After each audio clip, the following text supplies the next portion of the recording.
With a population of more than 12 million people, Indian occupied Kashmir is the only Muslim majority state in the Indian Union.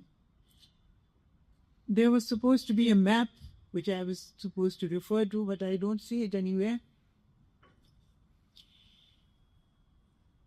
Kashmir, Indian occupied Kashmir covers 2/3 of the territory of Kashmir. There is a sliver of territory known as Azad Kashmir, which is administered by Pakistan, and an area in the larger Kashmir region called Aksai Chin. There's the map. An area in the larger Kashmir region called Aksai Chin, in which China has an interest.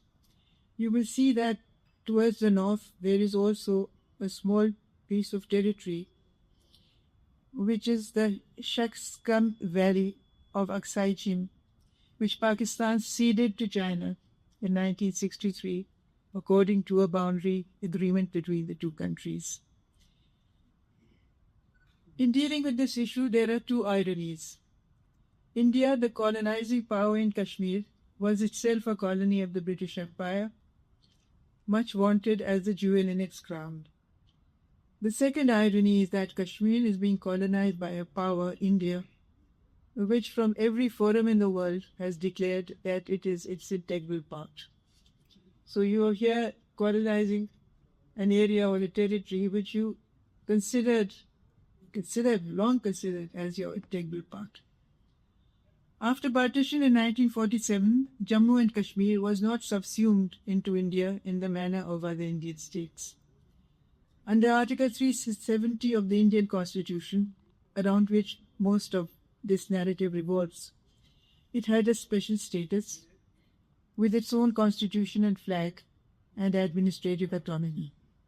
The central government was responsible only for defense, foreign affairs, and communication.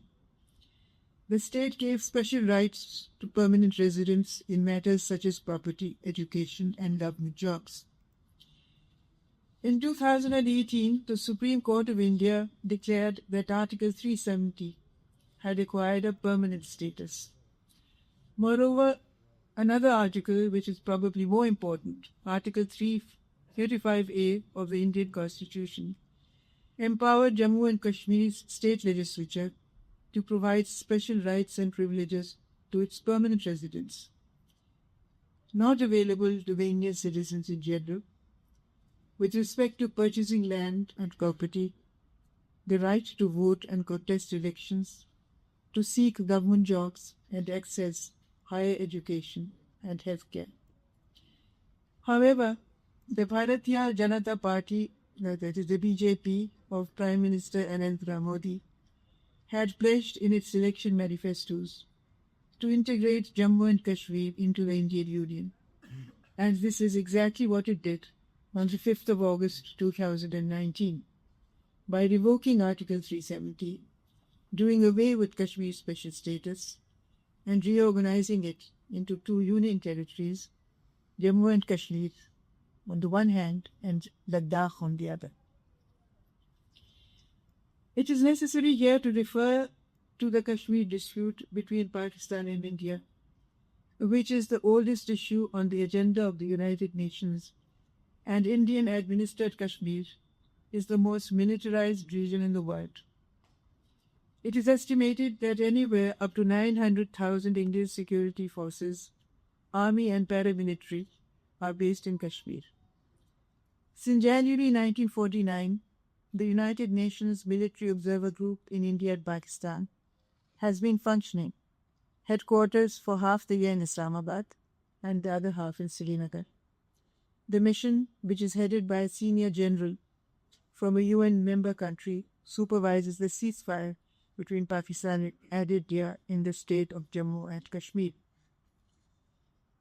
With this background, we are dealing here with a classic case of colonization.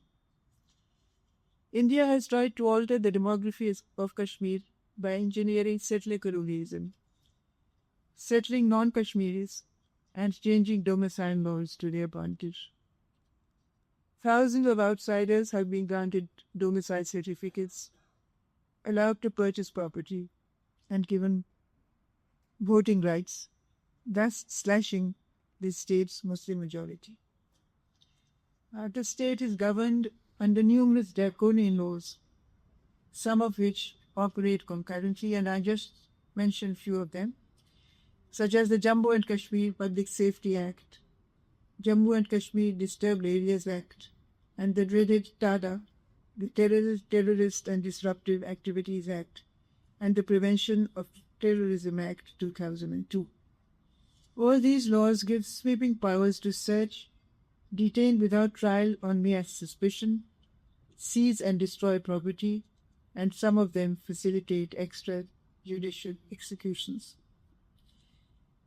Since the 1990s, Kashmir Intifada, that is the insurgency in Kashmir, thousands of people have been tortured, killed, blinded by pellets, have disappeared, or have been detained by the Indian authorities.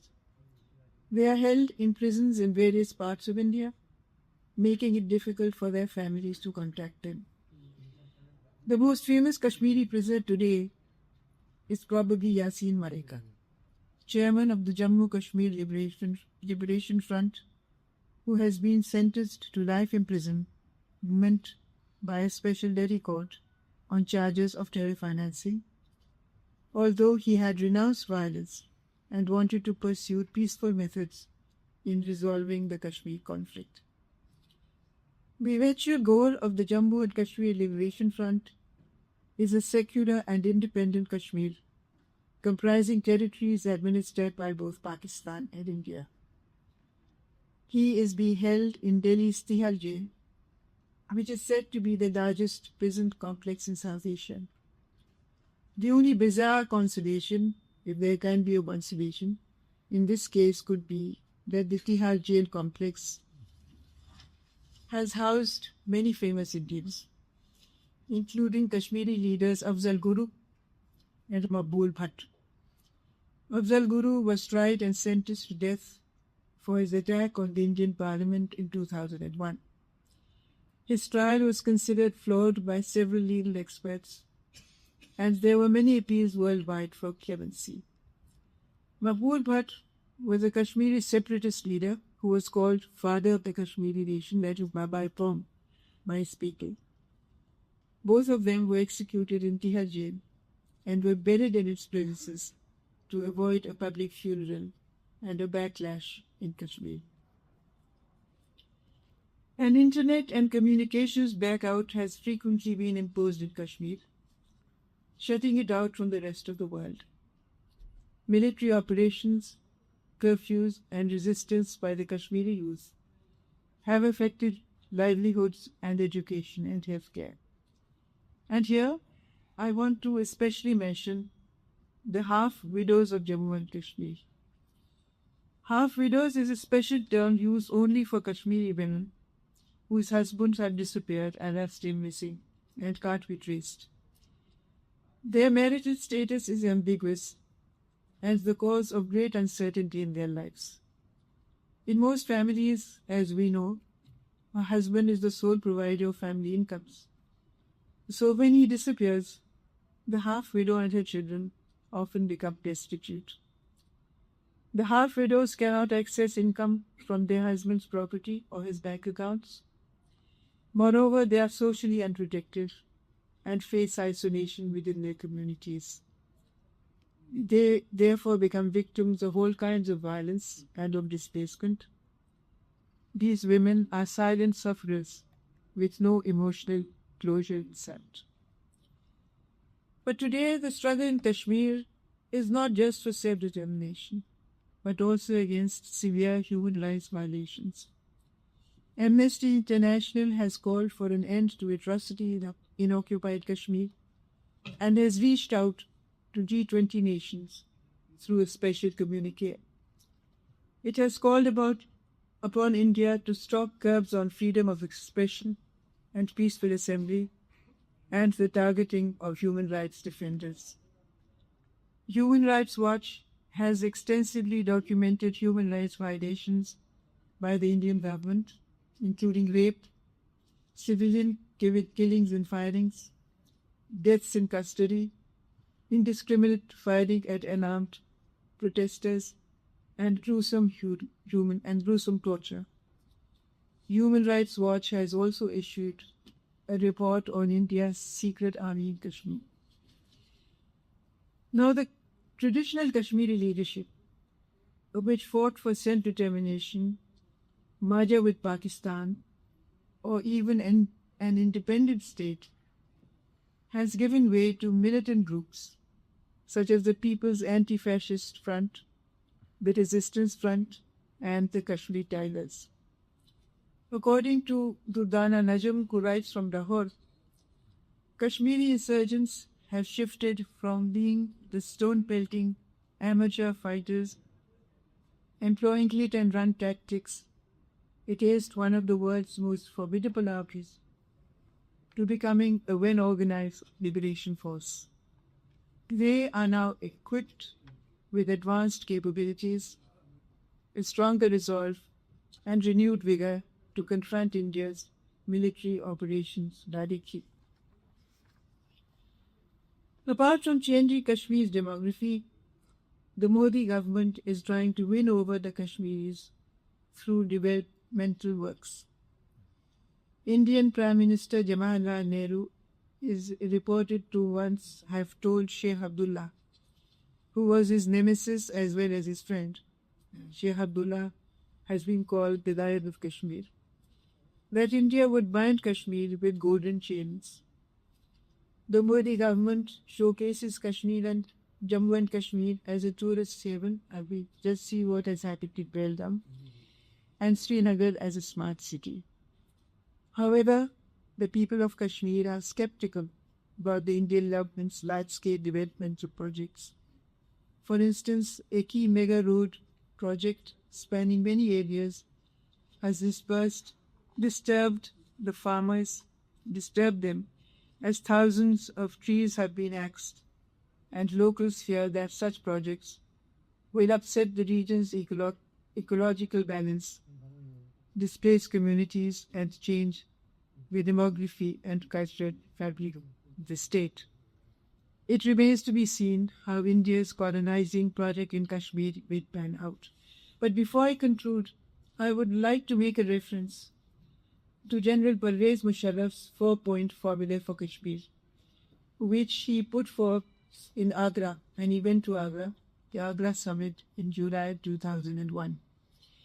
There were 4 points. The first point was demilitarization or phased withdrawal of troops, how they would be phased out and how gradually had to be worked out.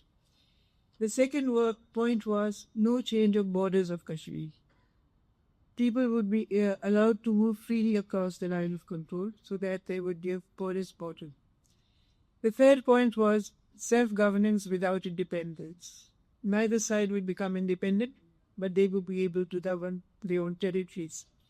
And the fourth point was joint supervision mechanism in Jammu and Kashmir, involving India, Pakistan, as well as the Kashmiris. So the Kashmiris would be taken on board. Now, although General Musharraf's formula had made some concessions, we had shifted back from part of our stand, and a porous border between the two sides of Kashmir would have been a blessing for its people, the Indian government rejected it out of hand. India's stand remains complete ownership of all parts of Kashmir, including Gilgit-Baltistan. However, Indian Prime Minister Manmohan Singh once later explained that making the line of control a porous border would lead to a free flow of ideas and people between the two parts of Kashmir, and that one day the NOC would become irrelevant. Thank you.